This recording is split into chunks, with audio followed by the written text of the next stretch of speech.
بسم اللہ الرحمن الرحیم۔ شیئرز کمپنی میں آئی ٹی کی جاب کا حکم۔ عبداللہ صاحب ریاض سے پوچھتے ہیں، سعودی عرب میں بینک سے لون لینا کیسا ہے اور شیئرز مارکیٹ میں پیسے انویسٹ کرنا کیسا ہے، نیز شیئر کی کمپنی میں آئی ٹی کی جاب کرنا کیسا ہے؟ جناب عبداللہ صاحب، سعودی عرب میں بینک سے لون لینا، سعودی بینک سے لون لینا بہرحال حرام ہے، چاہے سعودی عرب میں ہو یا کہیں کسی اور کنٹری میں ہو، اور اسلامک بینک سے لون لینا جائز ہے، اس لیے کہ وہ لون ہوتا ہی نہیں ہے، اس کو لون ویسے ہی کہہ دیتے ہیں لیکن وہ لون نہیں دیتے۔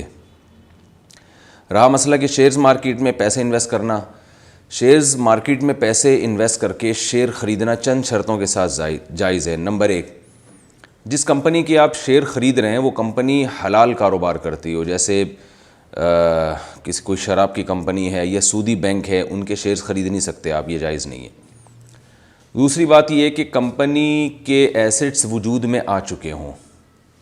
اگر کمپنی لیکوڈ شکل میں اس کے ایسٹس ہیں، یعنی پیسے ہی ہیں، ابھی کمپنی ابھی وجود میں آئی ہے، تو پھر شیئر خرید کے آپ اسی قیمت پہ، جس کو فیس ویلیو کہتے ہیں، اسی ویلیو پہ تو آپ بیچ سکتے ہیں، نفع اور نقصان پہ آپ نہیں بیچ سکتے۔ تیسری شرط یہ ہے کہ شیئرز خرید کر نفع پہ بیچنا یا نقصان پہ بیچنا یہ اس شرط کے ساتھ جائز ہے کہ وہ شیئر آپ کے قبضے میں آ چکا ہو، اور قبضے میں آنے کی علامت یہ ہے کہ شیئر آپ کے نام ہو چکے ہوں، جس میں ہماری معلومات کے مطابق 24 گھنٹے لگتے ہیں کم از کم۔ تو جب وہ آپ کے نام ٹرانسفر ہو جائے گا پھر آپ اس شیئر کو آگے بیچ سکتے ہیں۔ اور ایک شرط یہ بھی ہے کہ اسٹاک ایکسچینج میں فارورڈ سیل اور فیوچر سیل کا کاروبار بھی ہو رہا ہوتا ہے کہ آپ نے فیوچر کی بے کر لی ہوتی ہے کہ فلاں تاریخ کو یہ شیئر میری ملکیت میں سمجھا جائے گا، تو کلائنٹ سے آپ کا یہ ایگریمنٹ ہو جاتا ہے، اور پھر فلاں تاریخ کو دیکھتے ہیں کہ شیئر کی قیمت بڑھ گئی ہے یا کم ہو گئی ہے۔ بڑھ گئی ہے تو آپ اس سے پیسے لے لیتے ہیں، اور کم ہو گئی ہے تو اس کو پیسے دے دیتے ہیں، جس کو کہتے ہیں ڈیفرنس برابر کر لیتے ہیں بس بیٹھ کے، جو فرق ہے دونوں قیمتوں کا۔ تو یہ جوا ہے، یہ بھی جائز نہیں ہے۔ تو قبضے میں لانے کے بعد جب آپ کے نام ٹرانسفر ہو جائے پھر آگے اس شیئر کو بیچ سکتے ہیں آپ۔ ان شرطوں کے ساتھ شیئرز کا بزنس جائز ہے، اور شیئرز کمپنی کی آئی ٹی میں جاب کرنا بھی جائز ہے، کیونکہ فی نفسی بہرحال یہ جائز کام ہے۔ مشترکہ زمین کی زکوٰۃ کیسے نکالیں گے؟ ایک مشترکہ زمین جس میں 5-6 لوگوں کے اپنے اپنے شیئرز ہیں، اور اس زمین کہہ رہے ہیں اس زمین کی زکوٰۃ کس طرح نکالیں گے؟ ساجد صاحب سعودی عرب سے پوچھتے ہیں۔ بھائی جان بہت آسان ہے، یہ زمین اگر آپ نے بیچنے کے لیے خریدی ہے تو جس کا جتنے فیصد حصہ ہے وہ اس ٹوٹل زمین کی مارکیٹ ویلیو پر اس پرسنٹیج کے حساب سے وہ زکوٰۃ نکالے گا۔ جیسے آپ نے بیچنے کے لیے 5 آدمیوں نے زمین مل کے خریدی، آپ کے فار ایگزامپل اس میں 25% حصہ ہے، اور ٹوٹل زمین کی قیمت فار ایگزامپل 1 لاکھ روپے ہے، تو اس کا مطلب یہ ہوا کہ زمین کی جو قیمت ہے 1 لاکھ، اس میں آپ کا شیئر 25,000 بنتا ہے، تو پھر آپ پر 25,000 کے بقدر کی زکوٰۃ لازم ہوگی، اور جو باقی شرکاء ہیں ان کا جتنا حصہ بنتا ہے وہ اسی کے بقدر اسی حساب سے زکوٰۃ دیں گے۔ انجیکشن لگانے کے لیے عورت کا بازو پکڑنا۔ شاکر صاحب یو کے سے پوچھتے ہیں، میں یو کے میں فارماسسٹ ہوں، میں اپنی جاب میں انجیکشن لگاتا ہوں جس میں بعض پیشنٹس خواتین بھی ہوتی ہیں، مجھے ان کے بازو کو چھونا پڑتا ہے، میں کوشش کرتا ہوں کہ گلوز پہن کر کروں مگر بعض دفعہ نہیں پہن پاتا، کیا مجھے اس کا گناہ ہوگا؟ جی ہاں بالکل گناہ ہوگا۔ تو جب ایک کام گلوز پہن کے ہو سکتا ہے تو آپ بلا گلوز کے آپ خاتون کے ہاتھ کو کیوں چھوتے ہیں؟ جائز نہیں ہے یہ۔ عورت کے لیے نماز میں جرابیں پہننے کا حکم۔ عورت جب نماز پڑھے تو کیا اسے جرابیں پہننا لازم ہے؟ فوزیہ صاحبہ لندن سے پوچھتی ہیں۔ جی نہیں، عورت اگر جراب نہ پہن کے بھی نماز پڑھے تو بھی ٹھیک ہے، کوئی حرج نہیں ہے اس میں۔ کیا فرعون نے آخری لمحے میں توبہ کر لی تھی؟ سہیل محبوب گودھرا انڈیا سے۔ حدیث میں آتا ہے کہ آدمی کی توبہ اس وقت تک قبول ہوتی ہے جب تک روح حلق میں نہ پہنچ جائے۔ میرا سوال یہ ہے کہ جب فرعون ڈوب رہا تھا اور اس نے ایمان کے کلمات کہے تھے تو اس کی توبہ کیوں قبول نہیں کی گئی؟ نیز ایک عالم صاحب کہتے ہیں کہ بعض علماء نے فرعون کو جنتی قرار دیا ہے، کیا یہ بات درست ہے؟ فرعون کا جہنمی ہونا قرآن سے ثابت ہے۔ النار یعرضون علیہا غدوا وعشیا وَيَوْمَ تَقُومُ السَّاعَةُ أَدْخِلُوا آلَ فِرْعَوْنَ أَشَدَّ الْعَذَابِ۔ یہ صاف قرآن کے الفاظ ہیں کہ فرعون آگ میں داخل ہو گیا، جس پر وہ صبح اور شام آگ میں جلایا جاتا ہے، اور قیامت کے دن کہا جائے گا کہ اس سے بھی سخت ترین عذاب میں اور اس سے بھی زیادہ سخت آگ میں داخل ہو جاؤ، یعنی جہنم میں۔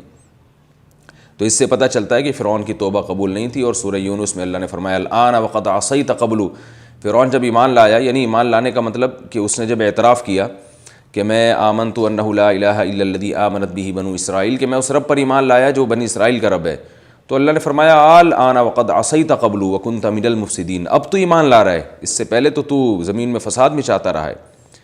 تو رہا یہ مسئلہ کہ جو ہے وہ جب تک روح حلق میں نہ پہنچ جائے، تو فرعون کی روح حلق میں پہنچ گئی تھی۔ حدیث میں آتا ہے ان اللہ یقبل توبۃ عبدہ ما لم یغرغر، جب تک انسان کی روح حلق میں نہیں پہنچ جاتی اللہ تعالیٰ اس کی توبہ قبول کرتے ہیں، صحیح حدیث ہے۔ تو فرعون کی روح حلق میں پہنچ چکی تھی، وہ جب ڈوبنے لگا تھا تو مرنے لگا تھا، وہ بھی بڑا ہوشیار تھا، صرف ایسا نہیں کہ جب وہ راستے آپس میں ملے ہیں تو فوراً توبہ کی ہے اس نے، بلکہ قرآن و سنت کو اگر آپ جمع کرتے ہیں تو اس سے پتہ چلتا ہے کہ اس کی روح حلق میں پہنچ چکی تھی، اور وہ کنڈیشن جو بالکل موت کے وقت انسان کی ہوتی ہے کہ برزخ کی کچھ چیزیں اس کو نظر بھی آنے لگتی ہیں، وہ سب چیزیں اس نے اپنی آنکھوں سے مشاہدہ کر لی تھیں۔ تو قرآن میں اس کی نفی نہیں ہے کہ روح حلق میں پہنچی تھی، قرآن میں اس کی کوئی نفی نہیں، اور حدیث میں آتا ہے کہ روح حلق میں جب تک نہیں پہنچتی توبہ اللہ تعالیٰ قبول کرتے ہیں۔ تو اس سے پتہ چلتا ہے کہ اس فرعون کی جو توبہ قبول نہیں ہوئی تو اس کی روح حلق تک پہنچ چکی تھی، تو اللہ نے اس کی توبہ قبول نہیں کی۔ کیا ہندو لڑکی اپنا اسلام چھپا سکتی ہے؟ بہت اہم سوال ہے۔ ارباز صاحب ممبئی سے پوچھتے ہیں، ممبئی۔ یہ سوال اس لیے اہم ہے کہ بہت سارے غیر مسلم ایسے ہیں جو اسلام قبول کرنا چاہتے ہیں، مگر ان کے خاندان کی طرف سے اتنا سخت ان پر دباؤ ہوتا ہے کہ وہ مجبور ہوتے ہیں۔ تو ان تمام غیر مسلموں کے لیے یہ سوال بہت اہمیت کا حامل ہوگا۔ جناب پوچھتے ہیں کہ میری ایک دوست ہندو ہے، وہ مسلمان بننا چاہتی ہے، اس کی 6 مہینے بعد ایک غیر مسلم لڑکے سے شادی بھی ہے، آپ رہنمائی فرما دیجئے کہ وہ کس طرح مسلمان ہو، اور کیا وہ مسلمان بن کر غیر مسلم سے شادی کر سکتی ہے یا نہیں، نیز کیا وہ اسلام کو گھر والوں سے چھپا کر رکھ سکتی ہے، کیونکہ ظاہر ہے کہ وہ تشدد کریں گے۔ دیکھیے، یہ جو آپ کی ہندو دوست ہے اس کو چاہیے کہ اسلام قبول کر لے، اور اگر گھر والوں کا تشدد برداشت کر سکتی ہے تو اسلام کو ظاہر بھی کر دے، لیکن اگر اتنی ہمت نہیں ہے، اس کے لیے بہت مشکل ہے اس کو برداشت کرنا، تو آپ کے سامنے کلمہ پڑھ لے۔ جو بھی سوال پوچھنے والی خاتون ہیں یا مرد ہیں، ارباز صاحب کا پتہ نہیں مجھے ارباز صاحب ہیں یا صاحبہ ہیں، لکھا ہوا ہے ارباز سین کے ساتھ، بہرحال جو بھی ہیں، تو وہ خاتون کو چاہیے کہ کلمہ پڑھیں، اعتراف کریں اللہ کی توحید کا، رسول اللہ صلی اللہ علیہ وسلم کی رسالت کا، آپ کے آخری نبی ہونے کا، بتوں کا انکار کریں، اور یہ زبان سے ان تمام چیزوں کا اقرار کر لیں اور یہ نیت کر لیں کہ میں اسلام میں داخل ہو گئی ہوں، کلمہ پڑھ لیں، تو انشاءاللہ قیامت کے دن ان کا شمار مسلمانوں میں ہوگا۔ پھر اپنے اسلام کو چھپائیں۔ رسول اللہ صلی اللہ علیہ وسلم کے دور میں بہت سے صحابہ ایسے تھے، مکہ میں مسلمان ہوئے، انہوں نے اپنے اسلام کو چھپایا، ظاہر نہیں کیا، کیونکہ بہت سخت عذاب دیا جاتا تھا اس وقت جو بھی مسلمان ہوتا تھا۔ تو پھر چھپ چھپ کے نمازیں پڑھنا شروع کر دیں۔ بعض ایسی خواتین ہیں جنہوں نے اسلام قبول کیا ہے گھر میں رہتے ہوئے اور کئی سالوں سے اسلام کو چھپایا ہوا ہے، تو اس سے کفر سے انشاءاللہ وہ بچ جائیں گی۔ اللہ نہ کرے اگر ان کی موت واقع ہو گئی تو انشاءاللہ وہ جنت میں جائیں گی۔ توحید پر موت واقع ہونی چاہیے۔ جتنی توفیق ان کو اعمال کی ملتی ہے وہ چھپ چھپ کے کرتی رہیں، اور جو نمازیں رہ جائیں وہ ڈائری میں نوٹ کر لیں، لیکن ہمت کریں کہ نماز قضا نہ ہونے پائے، کیونکہ اسلام میں سب سے اہم ترین حکم اسلام لانے کے بعد نماز ہے، اور چھپ چھپ کے نماز سیکھیں، جتنا چھپ کے کر سکتی ہیں کریں۔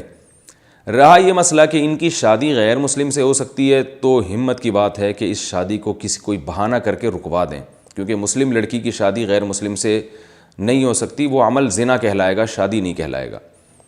تو چھپیں، یعنی کسی طرح کوشش کر کے اپنی شادی رکوا دیں، کوئی بہانہ کر دیں کہ مجھے لڑکا پسند نہیں ہے، یا کسی ایسے غیر مسلم مرد کو تلاش کر لیں جو اسلام قبول کرنا چاہتا ہو، تو اور دونوں نے اسلام کو چھپایا ہوا ہو، کیونکہ ایسے بہت سے مرد بھی ہوتے ہیں جو اسلام قبول کر چکے ہوتے ہیں لیکن وہ ظاہر نہیں کر رہے ہوتے، تو کوئی اس طرح کانٹیکٹ کر کے، یا کوئی ایسا مسلمان مرد جو ان کو تحفظ دے سکے، مضبوط ہو، جو تحفظ دے سکے، اس سے رابطہ کریں تاکہ گھر سے نکالنے میں بھی وہ ان کی مدد کرے، اور یہ اس کے ساتھ جا کے اسلام قبول کر کے اس کے ساتھ اسلام قبول کر کے اس کے نکاح میں جب آ جائیں گی تو وہ انشاءاللہ ان کو تحفظ دے دے گا، اور اگر خاندان والے ان پہ تشدد کرنا چاہیں گے تو وہ اس سے بھی بچا لے گا.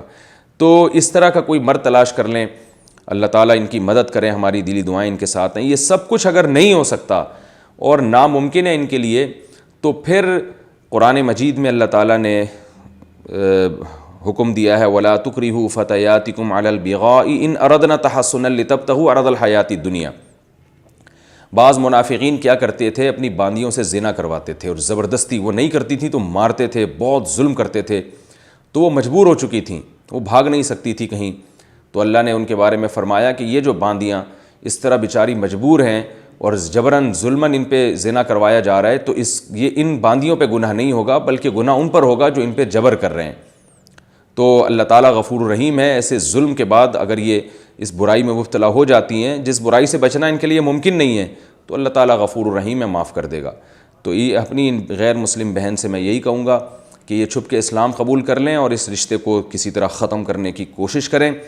اگر پورا زور لگا لیا اور آپ کے لیے اس رشتے سے بچنا ممکن ہی نہیں ہے, آپ کے یعنی بہت زیادہ ظلم ہوگا, تو مجبوراً یہاں شادی کر لیں. یہ شادی تو نہیں کہلائے گی کیونکہ آپ تو مسلم ہو چکی ہوں گی, لیکن بعد میں پھر نکاح کے بعد آپ جو اس شخص کو جس سے آپ کی شادی ہوئی ہے, جس کو اسلام شادی نہیں کہتا بہرحال, تو آپ اس کو محبت سے کسی طرح اسلام کے قریب لانے کی کوشش کریں. اگر اس میں آپ کامیاب ہو جاتی ہیں اور مسلمان ہو جاتا ہے تو پھر دوبارہ نکاح کر لیں اس سے. نکاح کرنا دوبارہ بہت آسان ہے, 2 گواہوں کی موجودگی میں ایجاب و قبول کرنا پڑتا ہے.